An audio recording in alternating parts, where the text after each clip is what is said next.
I can still hear the sound his laugh made that afternoon. Consider Not it a loud, necessary restructuring. not cruel in the obvious way, just satisfied. A low, comfortable chuckle that landed somewhere between my ribs and stayed there, like a stone dropped into dark water. The conference room smelled of fresh coffee and expensive aftershave. Sunlight sliced through the blinds in sharp white bars across the glass table.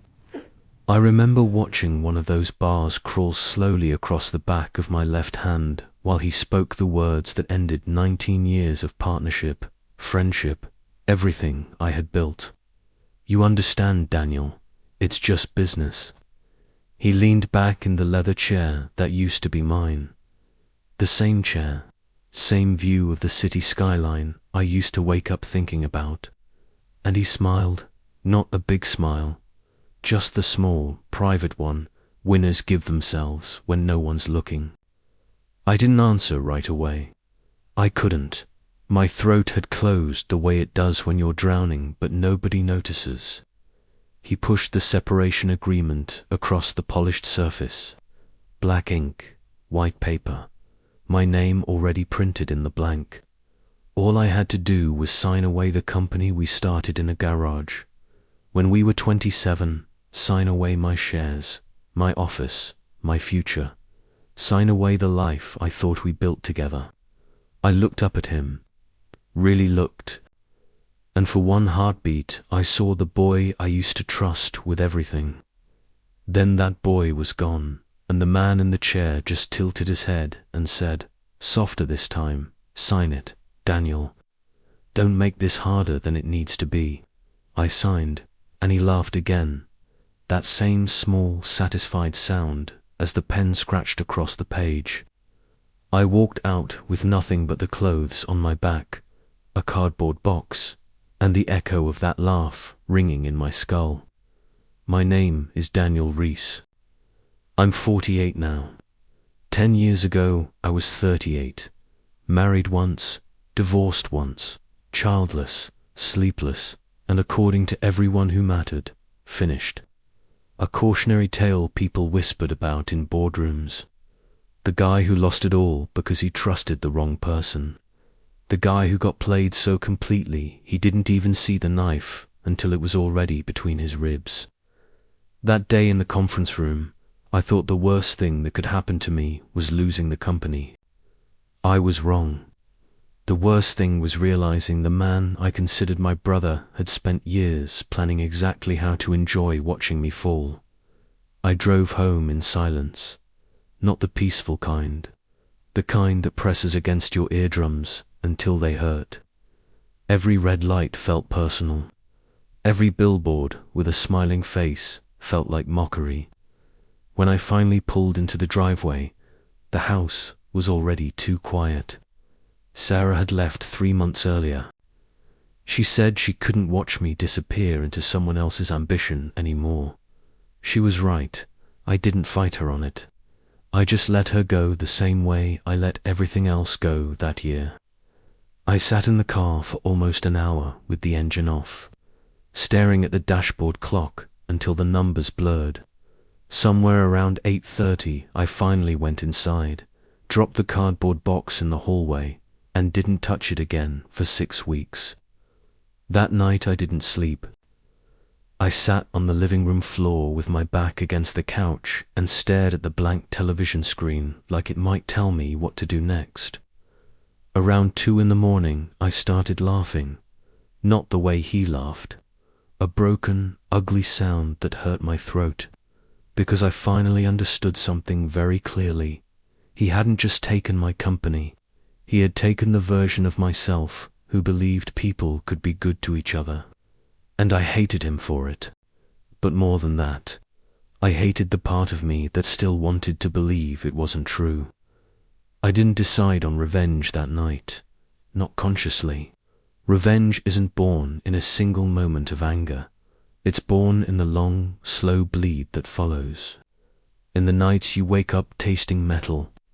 In the mornings you look in the mirror and don't recognize the eyes staring back. In the 1,000 small deaths you die while pretending you're still alive. Revenge is patient. It waits until you're ready to become someone else entirely. And I was ready. The next morning, I woke up on the living room floor, neck stiff, mouth dry, shirt wrinkled. Sunlight hurt. Everything hurt. But underneath the pain, there was something new.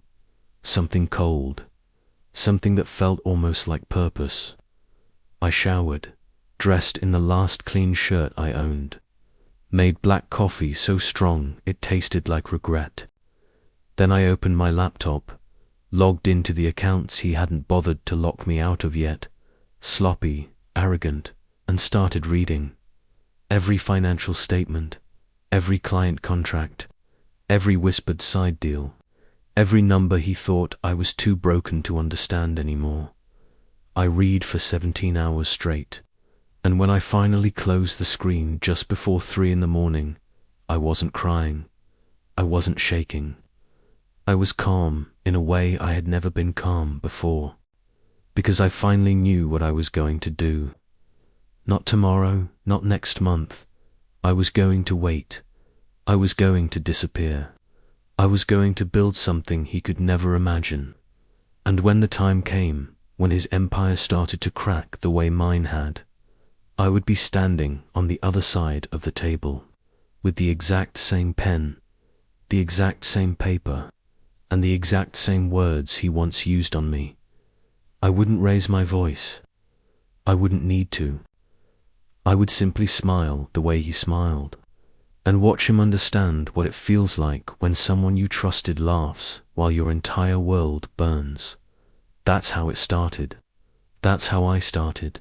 And God help me, I never looked back. Let me take you back to the spring of '96. We were 27, both of us. Marcus Hale and Daniel Reese, two kids who thought the world was a spreadsheet waiting to be conquered. We met in the basement of the old engineering building on campus, fighting over the last working oscilloscope. He won the argument because he was louder and had better hair. I won the next 3 because I actually knew how to use the damn thing. That was us from day one. He sold the dream. I built the proof. 6 months later, we dropped out together. No dramatic farewell speeches. Just 2 backpacks, a beat-up Dell laptop, and a shared delusion that we could outsmart everyone who stayed in school. We called the company Apex Dynamics. Stupid name, sounded like a bad 80s action movie, but it stuck. The first 2 years were beautiful in the miserable way only startup life can be. We slept on the floor of a rented garage in Eastside Industrial. Roaches the size of matchboxes. No heat in winter. No air conditioning in summer. We ate instant noodles so often I still can't look at them without feeling my stomach clench. And we laughed about it. Every single night we laughed until we couldn't breathe. Marcus was the front man. Tall, easy smile, voice that made investors feel like they were being let in on a secret. I was the machine room. Code, prototypes, sleepless nights rewriting firmware at 4 in the morning because something wasn't quite right. We were perfect opposites. People said it was the secret sauce. Yin and yang, fire and precision. They weren't wrong. By the 3rd year, we had our first real client, a mid-size aerospace parts manufacturer who wanted custom sensor arrays. We delivered 6 weeks early. They paid double the invoice as a thank you. That check felt like oxygen after holding your breath for too long. We moved out of the garage, rented a real office with windows that actually opened, hired our first 3 employees, bought actual chairs instead of milk crates. Marcus started wearing suits that didn't come from discount racks. I kept the hoodies. Someone had to remember where we came from. Around year 5, the whispers started. Bigger fish circling. Private equity groups. Competitors sniffing around. We turned everyone down. We were still private, still ours. Marcus used to say, if we sell our soul, at least let's get market value for it. I believed him. I believed every word. Then came the night that changed the temperature between us, though I didn't see it at the time. It was late, probably somewhere around 1:30. We were the only two left in the office. Rain hammering the windows like it wanted inside. We'd just closed our biggest round yet, 8 million from a venture group out of Chicago. We should have been celebrating. Instead, Marcus was quiet, too quiet. He sat across from me with a glass of the cheap scotch we kept for closing deals and stared at the rain like it owed him money. I asked him what was wrong. He didn't answer right away. Then he said, very softly, Dan, do you ever feel like we're running out of runway? I laughed, thought he was joking. He wasn't. He looked at me, really looked, and said, I'm tired of being the small guy in every room. I want the big table. I want people to stand up when I walk in. I told him we were getting there. I told him the numbers were beautiful. I told him we didn't need to rush. He smiled that small smile I would come to dread years later, the one that says you've already lost the argument but haven't realized it yet. Patience is for people who can afford to wait, Dan. We're not those people anymore. I should have heard the shift, the way we had started to sound like I in his mouth, but I didn't. I was still the guy who believed in the team, in the garage, in the promise we made to each other when we were 27 and invincible. No matter what, we rise together or we fall together. I was wrong about the falling together part. The next 3 years were a slow, elegant betrayal dressed up as ambition. He started taking meetings without me. Lunch with board advisors, drinks with the Chicago fund guys. Private dinners I only heard about after the fact. When I asked why I wasn't invited, he'd clap me on the shoulder and say, you're the genius, Dan. You stay here and keep the machine running. I'll handle the circus. And I did. I stayed. I coded. I fixed. I rebuilt the entire sensor platform from scratch when the old ones started failing under load. I worked weekends, holidays, birthdays that didn't matter anymore. I told myself it was for us, for Apex, for the promise. Meanwhile, Marcus was rewriting the story. Quietly, carefully, he diluted my voting shares through 3 separate funding rounds. I barely noticed because I was too busy keeping the lights on. He brought in new board members who owed him favors. He started using phrases like my vision instead of our vision. I felt the ground shifting. I just didn't realize how far it had already moved. The final cut came on a Tuesday in late October. The air smelled like wet leaves and coming winter. I walked into the conference room at 9:10 and found the entire board already seated. Marcus at the head of the table, my chair empty, the separation agreement already printed.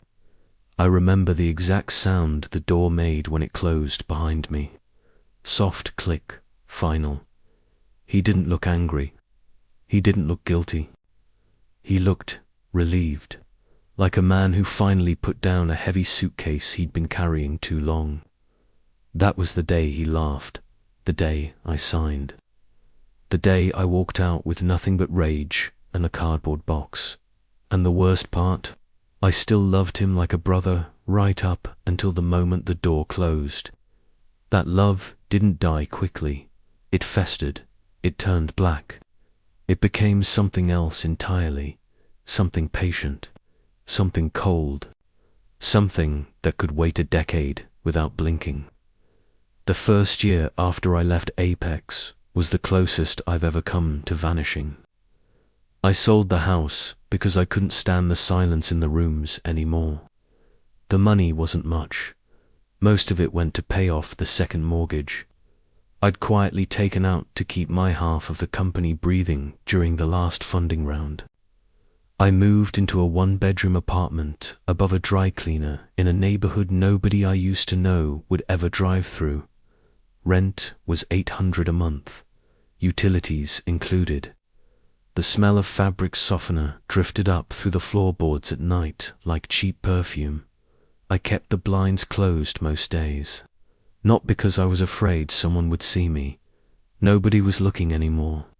I kept them closed because the daylight felt like an accusation. I didn't work for anyone else. Couldn't, wouldn't. The non-compete clause Marcus had slipped into that final agreement was ironclad. 2 years. Full industry exclusion, enforceable in 3 states. I could have fought it. I had enough dirt in those old emails to make a decent case, but fighting would have meant staying connected to him. I chose amputation instead, so I disappeared from the ecosystem, deleted every professional profile, stopped answering calls from old colleagues who wanted the real story. Let my name fade from the industry press the way a bruise fades from skin. But I never stopped watching. I set up alerts, simple ones at first. Google, industry newsletters, press releases. Later, I paid a small firm in Eastern Europe a few $100s a month to scrape deeper: board changes, funding announcements, client migrations, patent filings. They sent me weekly digests in broken English. I read every word like scripture. Apex was doing well without me, very well. Marcus had pivoted hard into defense contracts, the kind of long-term cost plus deals that print money if you can survive the paperwork. They landed a $90 million sensor suite contract with one of the big aerospace primes, then another, then a partnership with a European conglomerate. The company doubled headcount in 18 months. Moved into a glass tower downtown with his name on the top floor in brushed steel letters. I read those articles the way a man reads about an ex who married someone richer. Every success stung. Every photo of him at a podium, smiling that same small smile, carved another line into me. But something else was growing too. Something quieter. I started consulting under a different name. A shell LLC registered in Wyoming. No office, no employees. Just me, a laptop, and a VPN that routed through 3 different countries. I took small, ugly jobs nobody else wanted, fixing legacy sensor code for failing startups, reverse engineering Chinese knockoffs for patent disputes, writing white papers for venture groups who needed to sound technical. I charged low. I delivered fast. I asked for no credit. The money wasn't the point. The point was momentum. Each contract was a brick. Each late night was mortar. By year 3, I had enough saved to rent a tiny warehouse space in an industrial park outside the city. No sign on the door, just a roll-up garage and a reinforced lock. I bought second-hand test equipment off government surplus auctions.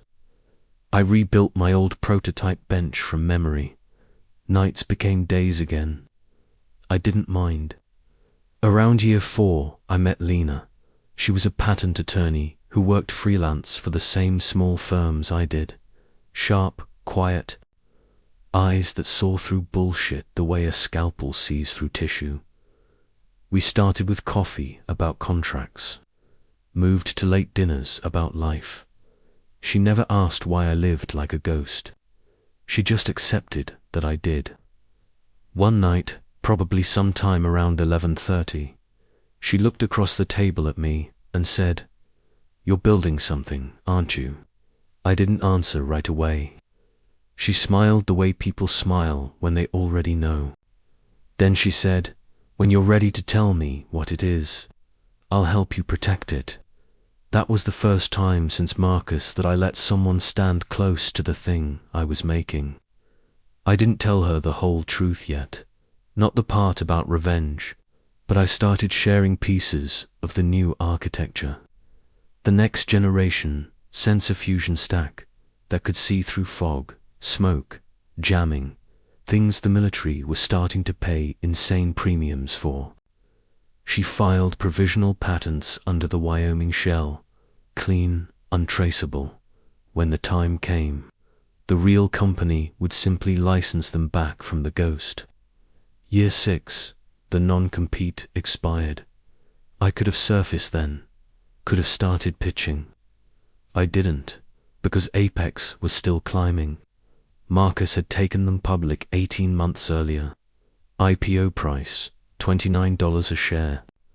Opening bell photo showed him in a perfectly tailored navy suit, arms around the shoulders of 2 board members, grinning like he'd invented gravity. The stock climbed steadily for a year, then plateaued, then very quietly began to slip. I watched the quarterly calls, listened to the tone in his voice when he talked about macro headwinds and temporary supply chain friction. I recognized that tone. It was the same one he used in year 2 when we were 3 weeks from payroll and pretending everything was fine. The cracks were there, small at first. A delayed contract here, a key engineer leaving there, a competitor undercutting them on price because their hardware was newer. Marcus doubled down on defense, poured money into lobbying, took on more debt. Classic overreach. I knew the math better than anyone. I'd written parts of it, and I waited. Not out of kindness, not out of fear. I waited because timing is everything, and because I wanted him to feel what I felt that October afternoon, the slow, sickening realization that the ground under your feet is no longer yours. Year 8, the Whisper Network started talking about Apex being in play. Acquisition rumors, distressed sale rumors. I listened, I smiled. I kept building. By year 9, my little ghost company had become something else entirely. We had 12 employees now, all people who'd been quietly burned by the industry the way I had. We had 3 rounds of angel funding under different vehicles. We had working prototypes that made the old Apex sensors look like toys. We had customers, small at first, then medium, then suddenly very large. And we had a name. I called it Caldera Systems. Because when the pressure builds long enough, eventually something has to give. And when it does, the collapse is sudden, violent, and beautiful in its finality. Marcus didn't know Caldera existed. Not yet, but he would. Very soon, the call came on a Thursday morning, early, just after 7. My old number, the one I'd kept active, but never answered for 10 years. I let it ring twice. Then I picked up, Dan. His voice sounded thinner than I remembered. Tired, careful. I didn't speak. I just waited. Dan, it's Marcus. A small, nervous laugh. You still there, man? I smiled into the phone. The same small smile he taught me. Yeah, I said. I'm still here. I didn't hang up right away. I let the silence stretch between us, long enough for him to feel it. Long enough for the memory of that conference room to rise up in his throat the way it still rose in mine every time I closed my eyes. Dan, listen, he started again, voice cracking just a little at the edges. I know it's been a long time. I know I fucked up. Badly, but I'm not calling to apologize. Not yet. I'm calling because I need to talk business. I almost laughed then. Almost instead, I leaned back in my chair, the good ergonomic one. I bought myself after the first real funding round and looked out the window at the rain sliding down the glass of the Caldera Systems office. It was a Thursday morning just after 7, January 2026, and the city was still half asleep below me. Business, I repeated. The word tasted like old metal. You want to talk business with me, Marcus? A pause, longer than the first one. Yeah, he said finally. I do. Apex is we're looking at some strategic options. We've had interest, serious interest, but the offers aren't what they should be. The board thinks we need a white knight. Someone who knows the space inside out. Someone who can stabilize things fast. I let him hear my breathing, slow, even deliberate. You want me to be your white knight? Another small, nervous laugh from his end. The same one he used to use when the venture guys asked hard questions. Not exactly. More like a partner again. We bring you back in. Restore your equity position. You get a board seat. We merge Caldera into Apex. Your tech saves our backlog. We save your shareholders from a long, ugly ramp-up. Win-win. I closed my eyes for a second. Win-win. The same phrase he used the night we signed the first big defense contract. The night we got drunk on terrible whiskey and swore we'd never sell out to anyone. I opened my eyes again. The rain was heavier now.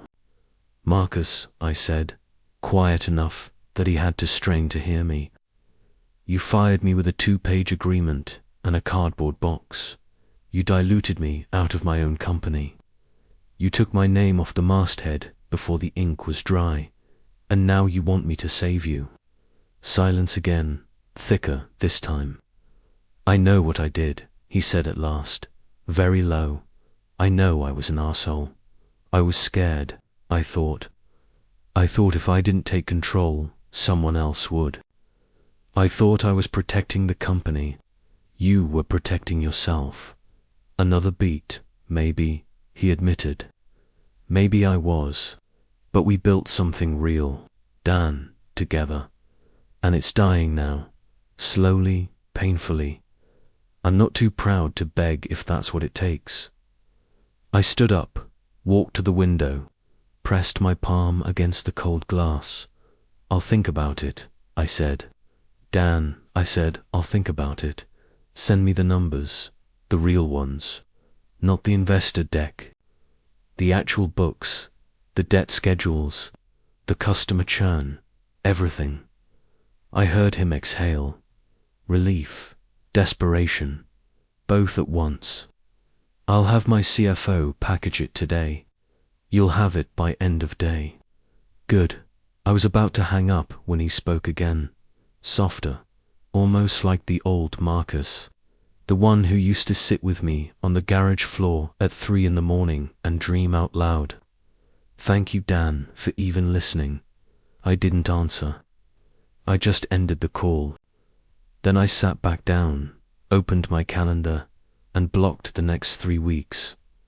No meetings, no travel, nothing. Because the plan, the real plan, had been waiting a long time for this exact phone call. And now it was time to start moving the pieces. That afternoon, the data arrived. A secure link. A 300-page encrypted zip file. I spent the next 48 hours tearing it apart. The picture was worse than the rumors. Much worse. Revenue had been flat for 5 quarters. Gross margins had slipped from 62% to 41%. They were burning $23 million a quarter. Debt covenants were within 6 months of tripping. 2 of their biggest defense customers were quietly running dual-source evaluations with our direct competitor.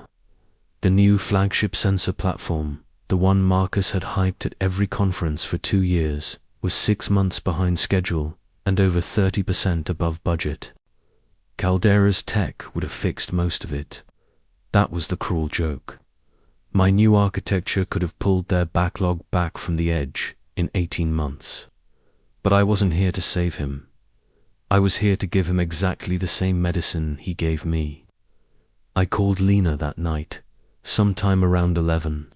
She answered on the second ring. You got the books? She asked before I could speak. Yeah, and I told her everything. The burn rate, the covenants. the quiet defections, the panic in his voice. She listened without interrupting. When I finished, she was quiet for a long moment. "You're going to offer to buy them out," she said. "Not a question." "Not buy them out," I corrected. "Buy them under." I heard her smile through the phone, sharp, proud. "How much are you thinking?" 47 cents on the dollar. Cash, no earnouts, no consulting agreements, full release of all claims, including mine. They walk away with their golden parachutes gutted to the bone. Marcus gets a severance package that looks generous on paper but won't cover his mortgage past next Christmas. Another pause. "You know he'll fight it," she said. "I'm counting on it." "Then what?" I looked at the framed photo on my desk, the only one I kept. Just me and Marcus, year one, standing in front of the garage, with our first prototype between us. Both of us smiling like idiots who thought the future was a straight line. "Then I let him fight," I said. "And when he's tired, when he realizes the only way out is through me, I'll give him the same choice he gave me, sin or lose everything."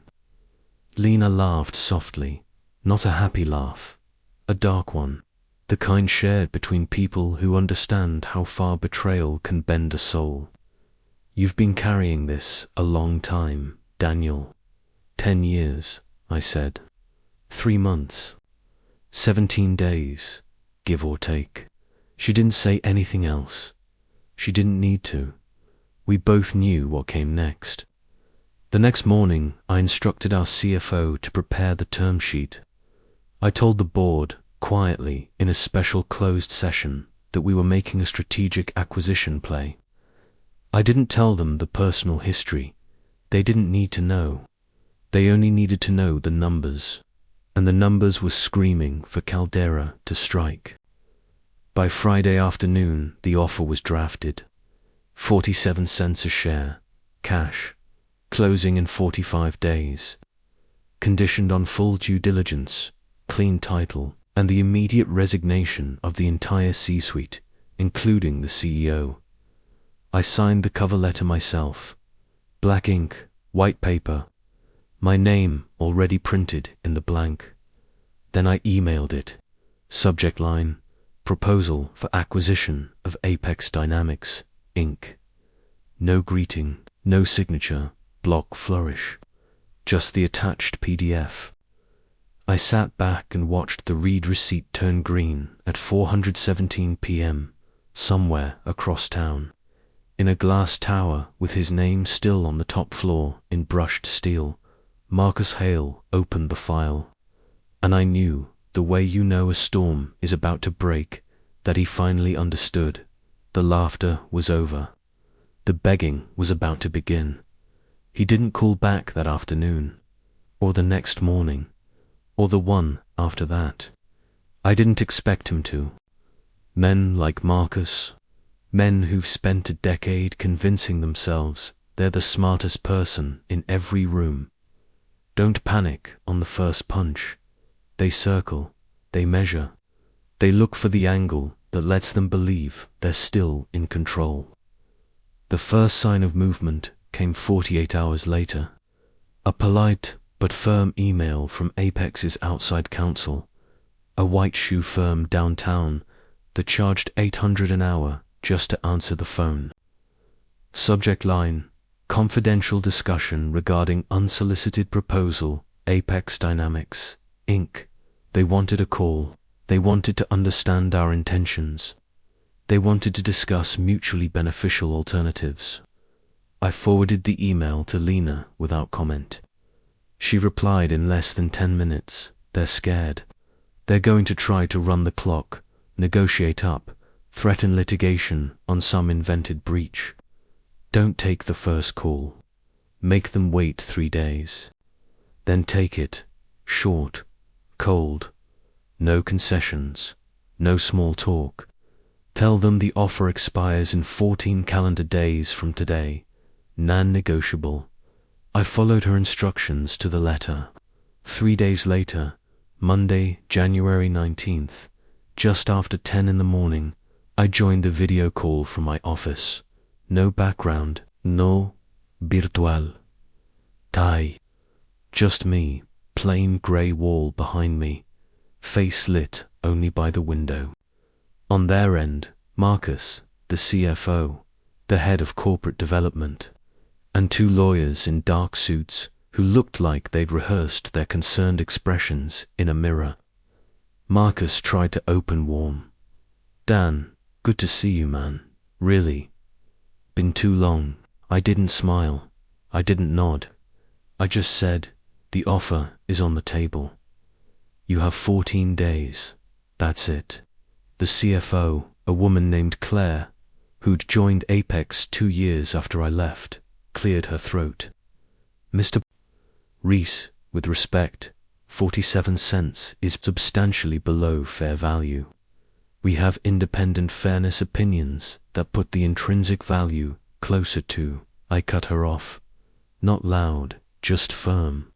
The fairness opinions were commissioned before the last 2 quarters of results were public, before the covenant breach warnings, before the customer letters of intent that quietly evaporated. You and I both know what the books actually say. 47 is generous. Take it or don't. Marcus leaned forward. His eyes looked older than they should have, tired in a way that had nothing to do with sleep. Dan, come on. We built this thing together. You know what it's worth to the people who've spent their careers here. You're going to gut the place.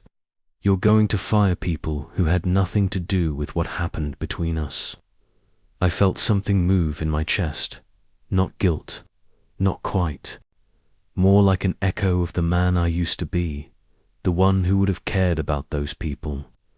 I leaned closer to the camera, close enough that my face filled most of their screens. Marcus, I said slowly, you fired me in front of the entire board. You took my equity. You took my name off the door.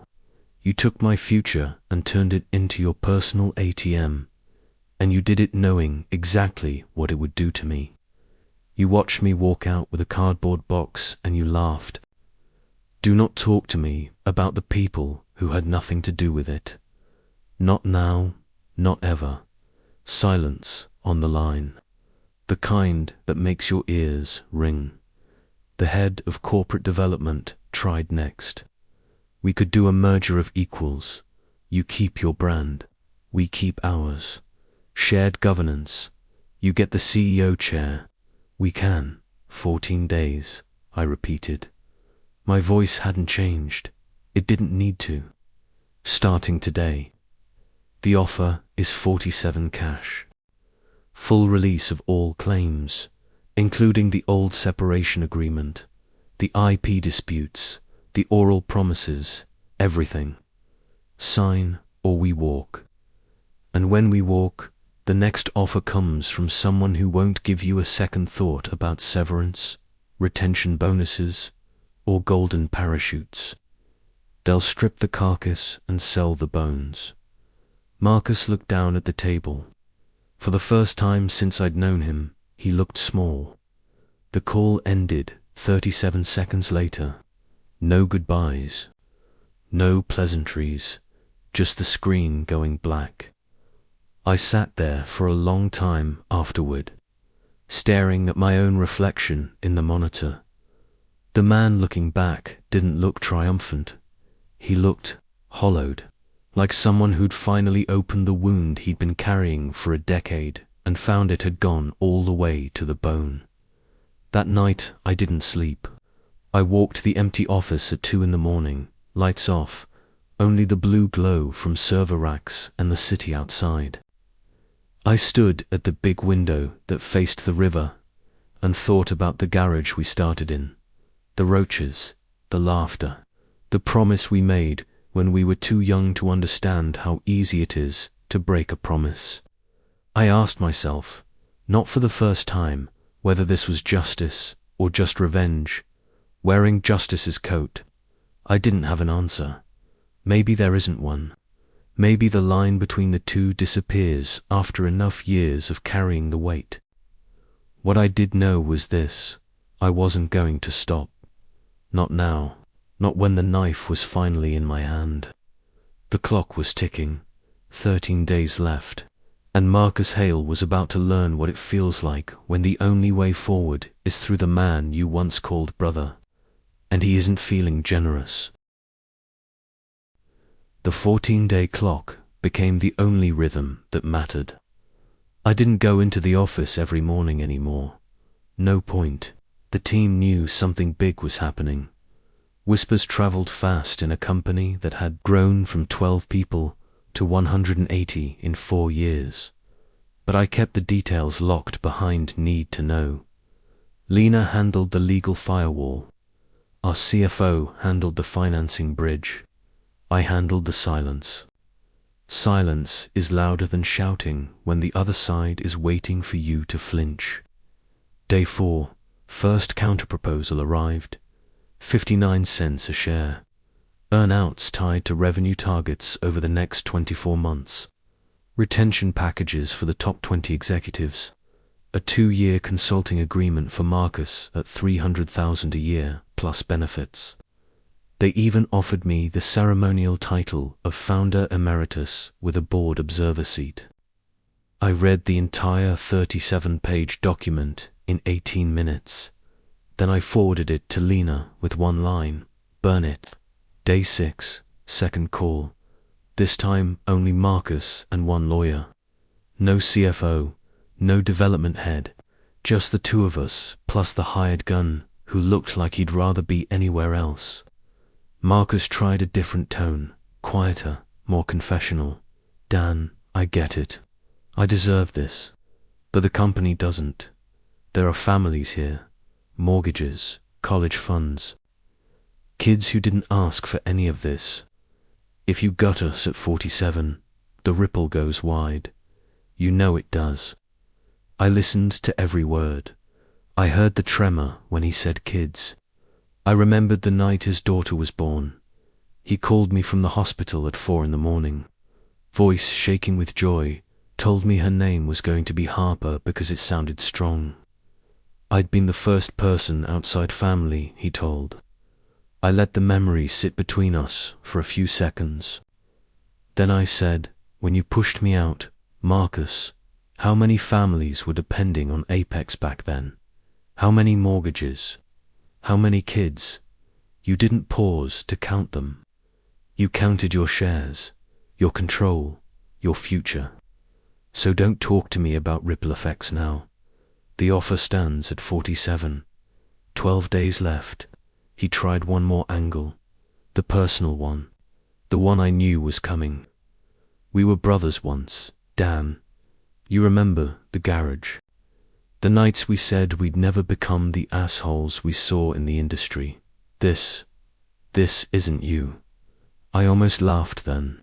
A real one. Short, sharp. You're right, I said. It isn't the me you knew.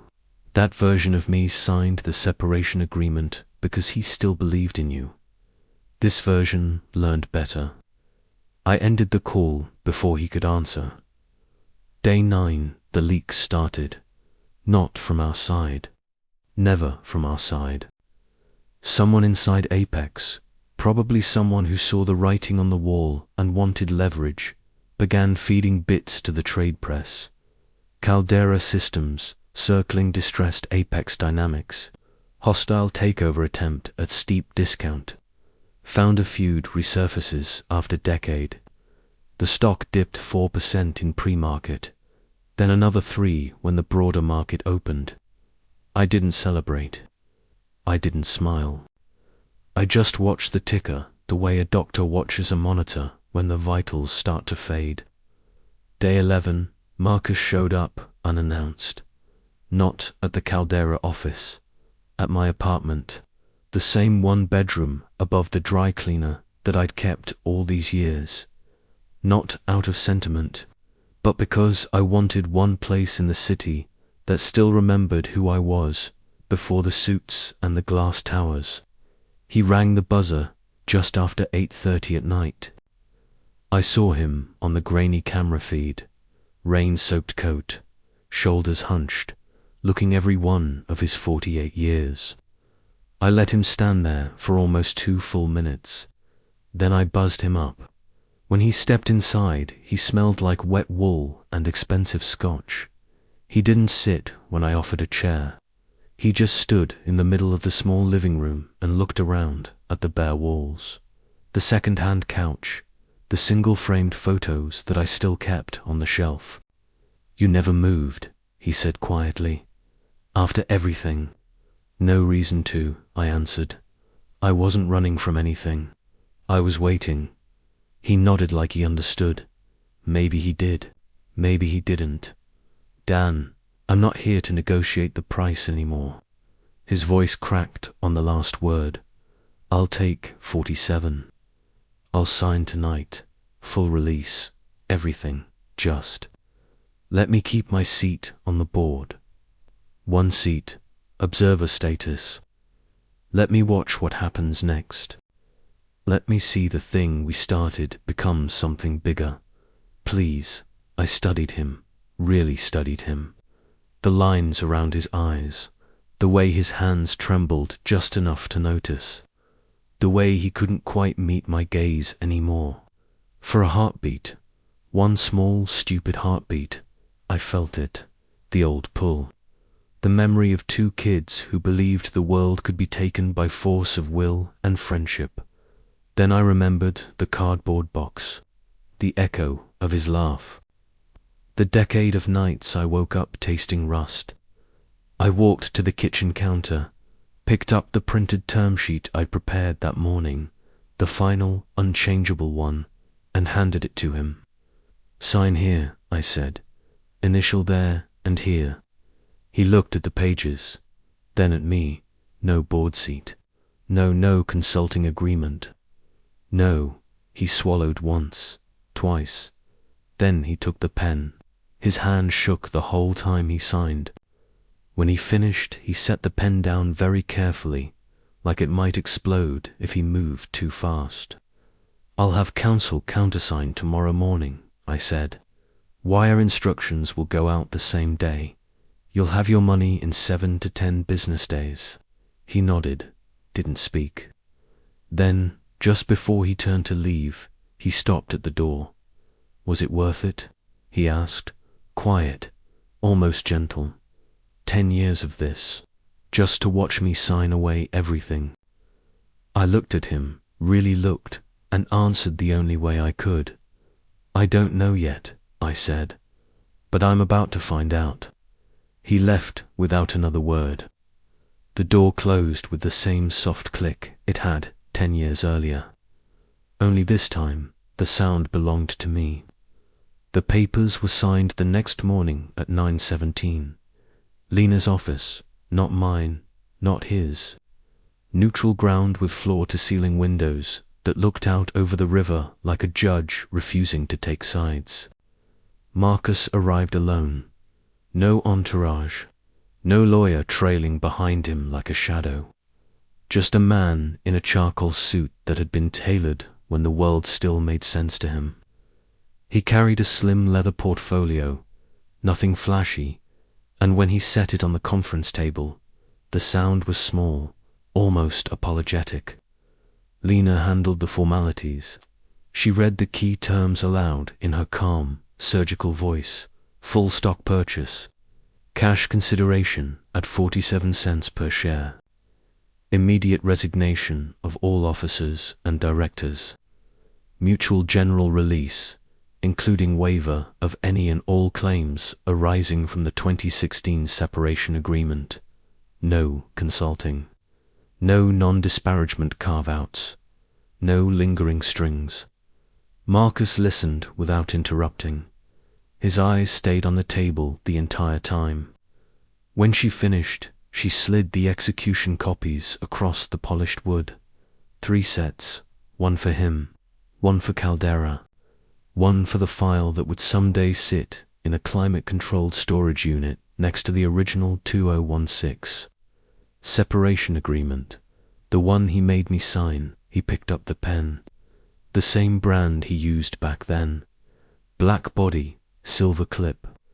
I noticed because I'd kept the one I used that October afternoon. It was still in my desk drawer at home. I never threw it away. He signed every page, initialed every tab.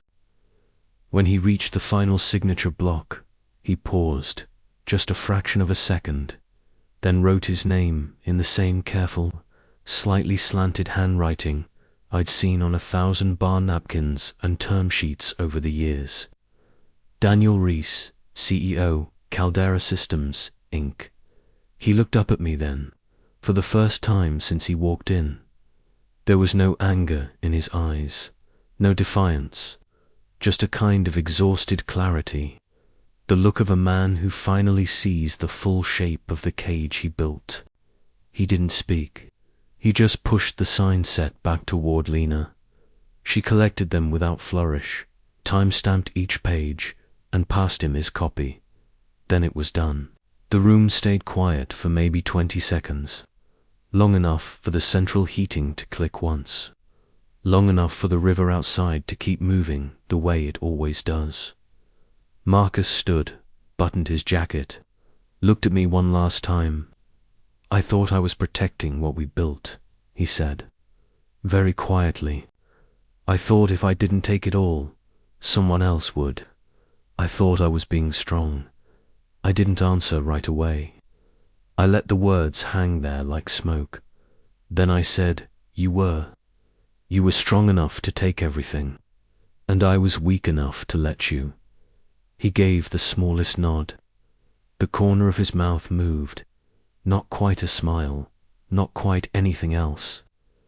"I hope Caldera becomes what we always said Apex would be," he said.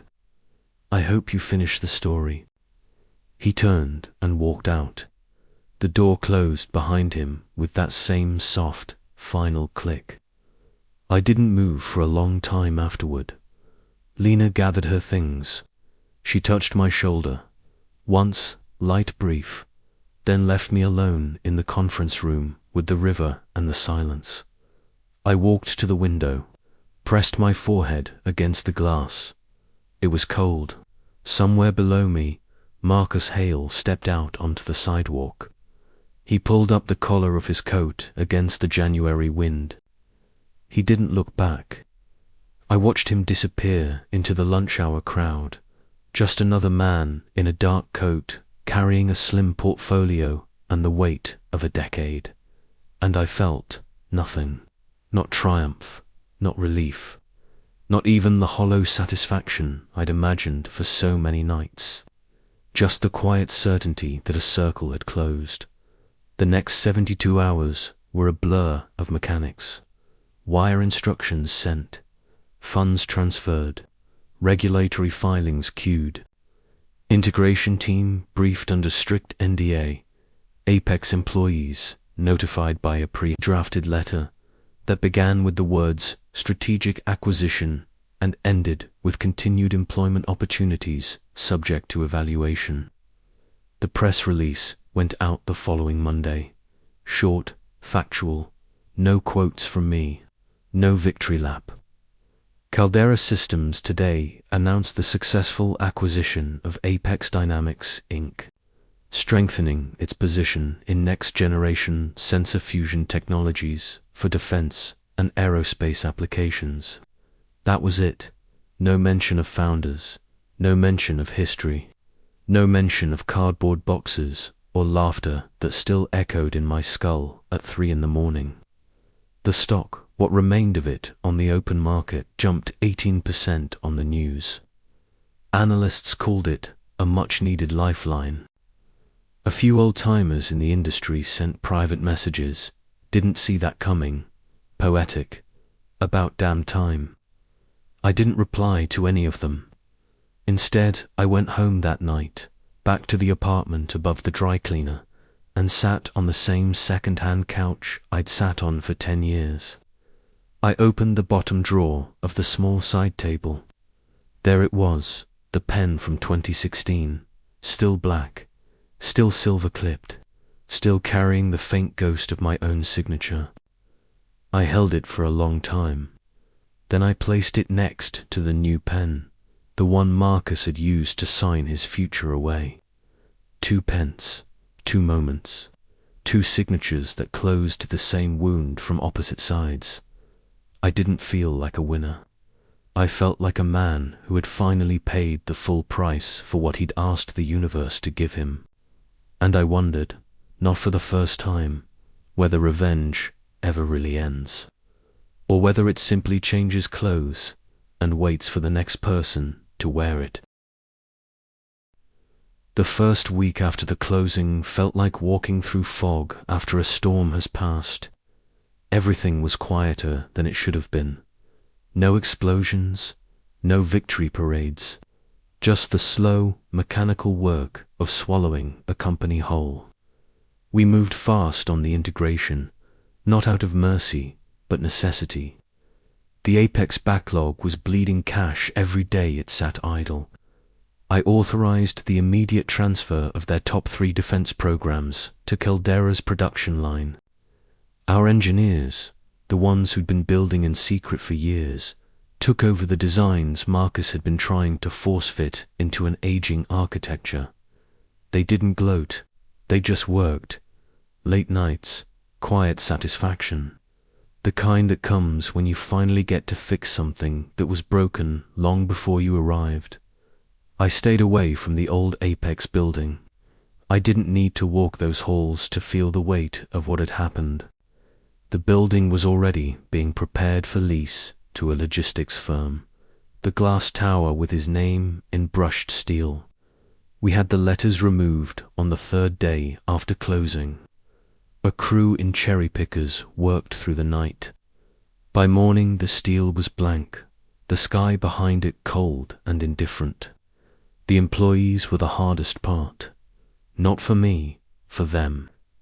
We kept roughly 60%. The engineers, the best program managers, the people who actually touched the product. The rest, the bloated middle management Marcus had hired to surround himself with loyalty, received generous severance packages and very polite exit interviews. Most understood. Some cried in the conference rooms.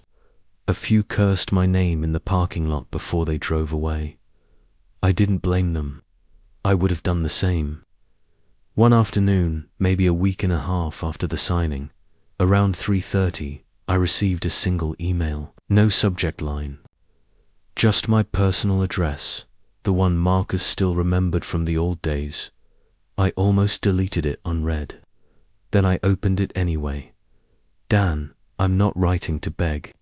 You won that right a long time ago. I'm writing because Harper asked me yesterday why we're moving to a smaller house. She's 11 now.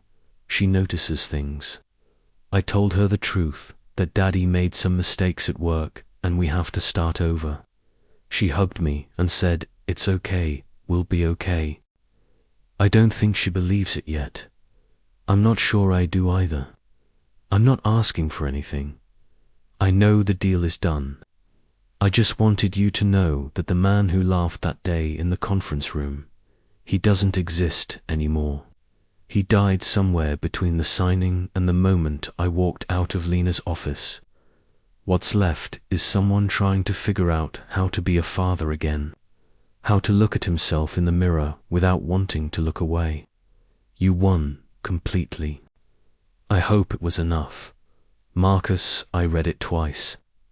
Then I closed the laptop and sat in the dark for almost an hour. I didn't reply. There was nothing left to say. But that night, sometime around 1:45, I dreamed about the garage again.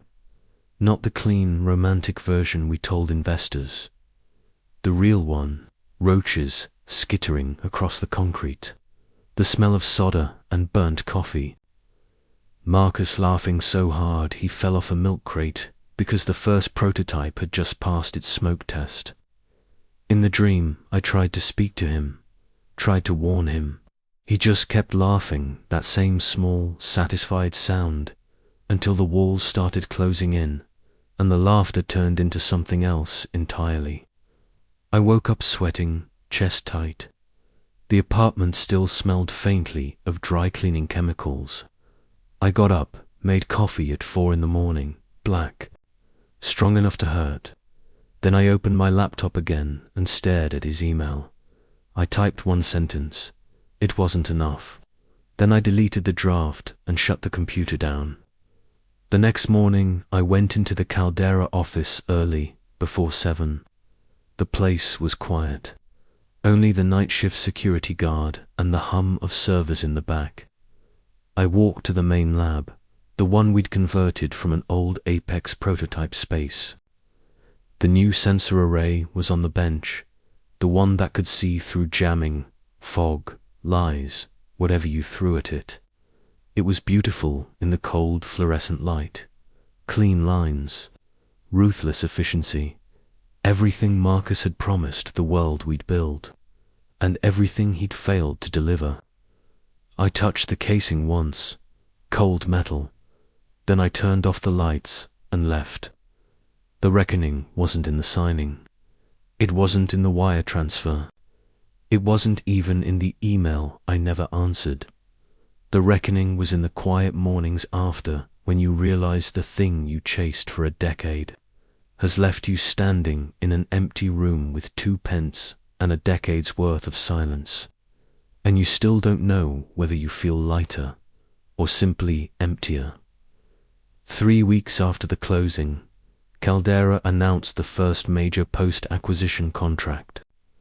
$180 million program with one of the primes we'd quietly courted for 2 years. The press release was clinical: new sensor architecture, enhanced performance metrics, accelerated delivery schedule. No mention of Apex, no nostalgia, just forward motion. The stock, now fully under Caldera's ticker, climbed 12% in a single session. Analysts upgraded ratings. One called it the most efficient turnaround story in the sector in a decade. I read the coverage the way I used to read about Marcus's wins: detached, clinical, tasting nothing. I started sleeping better. Not great, not peaceful, but better. The dreams of the garage came less often. When they did come, they were shorter. Marcus's laughter faded faster. Sometimes I woke up before the walls closed in. Lena noticed the change. We met for dinner one Thursday, late, around 9:15, at the same small Italian place we'd been going to for years. No candles, no romance. Just 2 people who understood what silence could carry. She waited until the second glass of red before she asked, "Are you okay?" I turned the stem of the glass between my fingers. The wine caught the low light and looked like blood. "I don't know," I said honestly. "I thought I'd feel something, triumph, peace, vindication. Instead, I just feel quiet, like the war ended and nobody bothered to tell the soldiers to go home." She nodded once. Slow. She'd seen enough of these stories in boardrooms and settlement conferences to know the pattern. "Revenge is a transaction," she said. "You pay the price up front. You collect the payment later. But the receipt always arrives with interest, and the interest is usually regret." I looked at her, really looked. "Is that what this is? Regret? I don't know what it is for you," she answered. "But I know what it isn't. It isn't joy. And it isn't closure. It's just done." We didn't speak for a long time after that. We finished the wine. We paid the check. We walked out into the January cold that still lingered even though the calendar insisted spring was coming. I didn't go back to the apartment above the dry cleaner that night. I drove to the new house instead, the one I'd quietly bought 18 months earlier. When Caldera's second round closed and I finally allowed myself to believe the future might be real, 3 bedrooms, a small yard, a view of nothing but trees and sky. No one lived there full-time yet. Just furniture waiting for someone to decide they deserved to be comfortable. I let myself in around 11:30. The house smelled like fresh paint and possibility.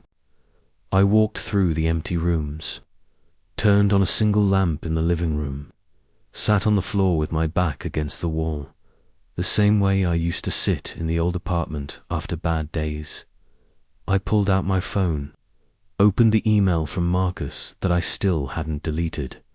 I read it again, slower this time. Then I typed a reply. No subject, no greeting, just 4 words. Tell Harper she's right.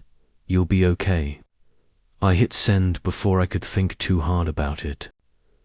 Then I turned the phone face down on the hardwood and left it there.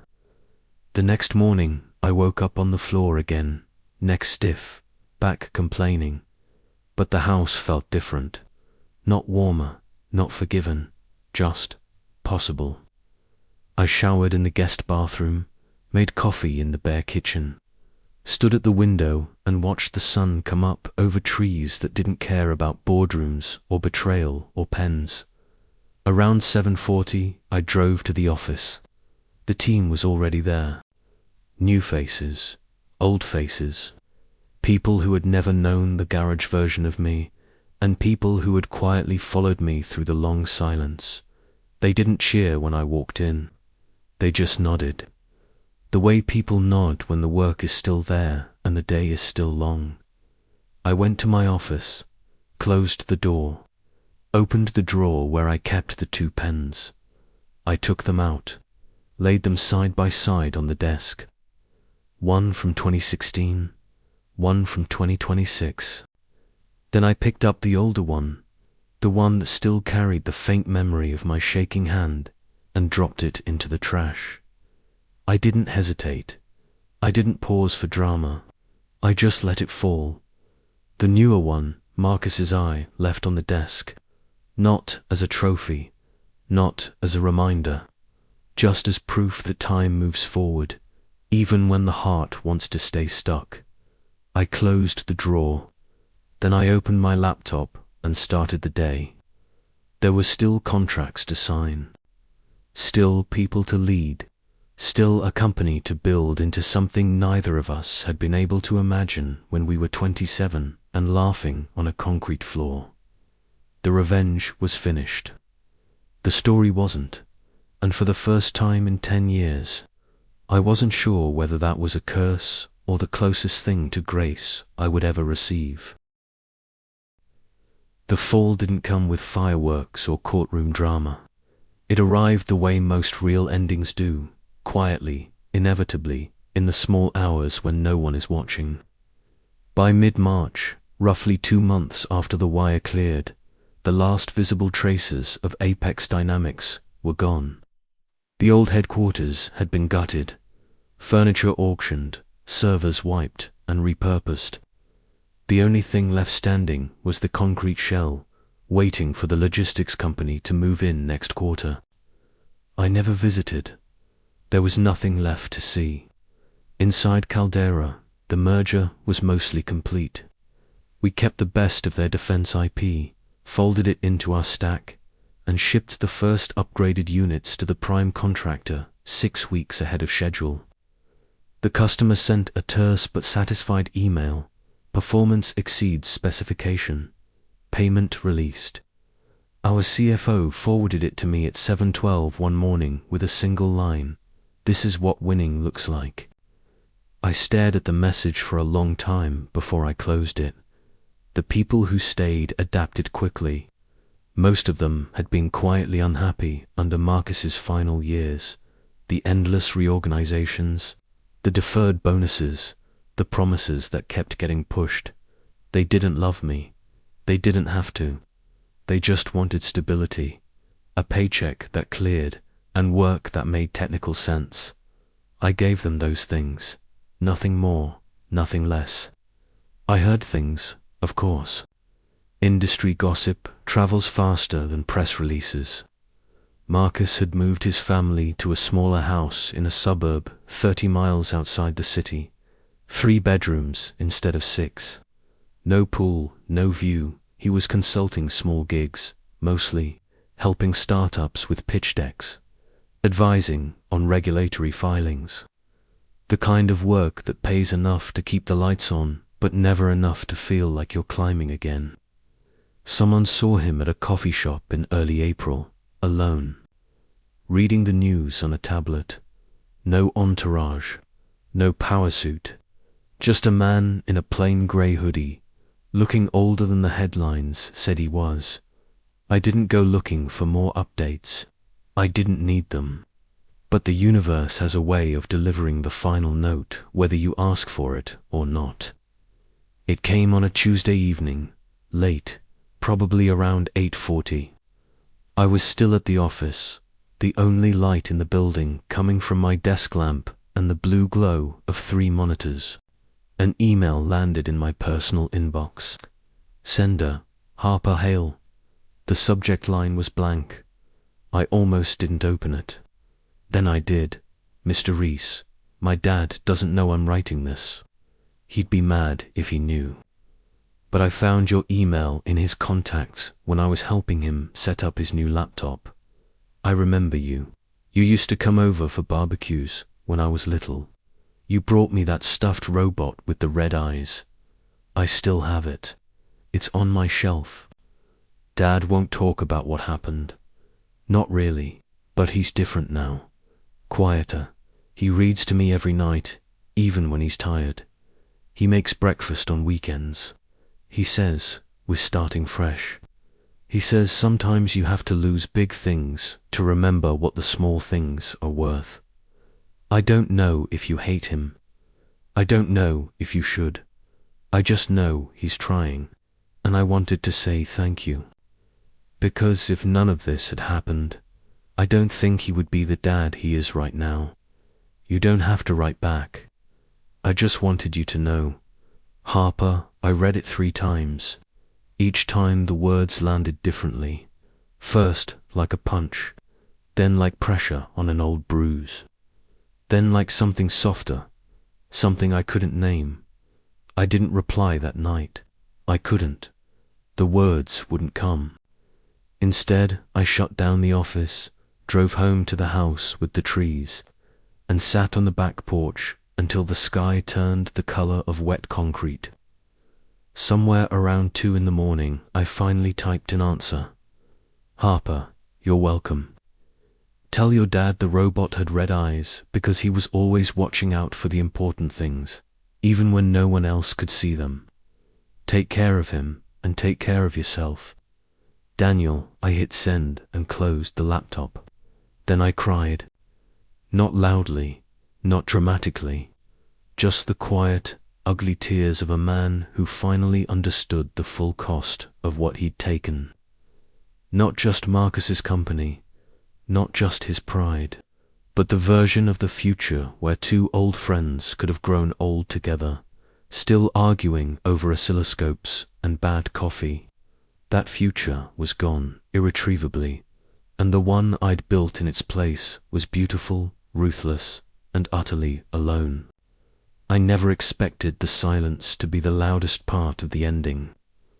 After Harper's email, after my 4-word reply that felt like throwing a pebble into a well and waiting forever for the splash, the days started folding into each other. Work continued, the relentless, beautiful machine of Kildare turning contracts into deliverables, prototypes into shipments, numbers into something the analysts could praise in quarterly calls. The company was healthy, more than healthy. It was thriving in the exact way Marcus had once dreamed aloud during late-night garage talks. And yet, every milestone felt slightly off-center, like a photograph that's sharp everywhere, except the one face you most wanted to see clearly. One evening in late April, sometime around 7:40, the sky the color of faded denim, I received a certified letter, hand-delivered. The return address was a small law firm in the suburbs, the kind that handles family matters and quiet dissolutions rather than corporate warfare. Inside was a single-page document, a formal notice. Marcus Hale had filed for personal bankruptcy 2 weeks earlier. Voluntary, the kind where you keep almost nothing. The letter wasn't from him. It was from his attorney, sent as a courtesy because my name still appeared in the old separation agreement as a potential creditor. Of record, a technicality neither of us had bothered to clean up 10 years ago. The attorney wrote in careful, neutral language, "Mr. Hale has elected to discharge all remaining obligations. No assets remain subject to claim. This concludes all known financial ties between the parties." I read it standing in the kitchen of the house with the trees. The paper trembled slightly in my hand, not from anger, not from satisfaction, just from the sudden absence of weight I hadn't realized I was still carrying. I didn't frame it. I didn't burn it. I folded it once, placed it inside the drawer with the single remaining pen, the one Marcus had used to sign his empire away, and closed the drawer for what I hoped would be the last time. That night, I drove out to the old industrial park. The garage was still there, boarded up now, graffiti crawling across the roll-down door like ivy. I parked across the street, engine off, windows down. The air smelled like rust and spring rain. I didn't get out. There was nothing to retrieve. No ghosts waiting inside. Just a concrete box that had once held to young men who thought friendship could outlast ambition. I sat there until almost midnight. Then I started the car and drove home. The next morning I called Lena. Not for legal advice, just to talk. She answered on the second ring. "You okay?" I told her about the bankruptcy notice, about the garage, about the quiet that had settled over everything like fresh snow. She listened the way she always did, without rushing to fill the gaps. When I finished, she said, "Only one thing. You didn't destroy him, Daniel. You gave him the ending he wrote for himself the day he laughed in that conference room. Now he has to live it. And so do you." I didn't answer right away. I just watched the light move across the kitchen table. Then I said, very quietly, "I think I'm ready to move into the house full time." She laughed, soft, surprised, real. "It's about damn time." I hung up and looked around the empty rooms, the boxes I'd never unpacked, the walls still waiting for photographs, the future still waiting for someone brave enough to step inside it without carrying yesterday's weapons. I opened the drawer one last time, took out the final pen, the one with Marcus's handwriting still pressed into the metal. I walked to the back porch. There was a small fire pit we'd never used. I dropped the pen into the bottom, lit a match. It burned quickly, plastic and metal melting into something unrecognizable. When the flame died, I scattered the ashes into the grass. No ceremony, no words. Just the wind taking the last small piece of evidence that we had ever known each other. The aftermath, I moved into the house the following weekend.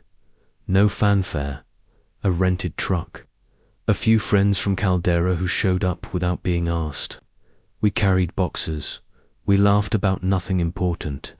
We drank beer on the porch until the stars came out. The company kept growing. We won more contracts. We hired more people. We shipped products that changed how machines see the world.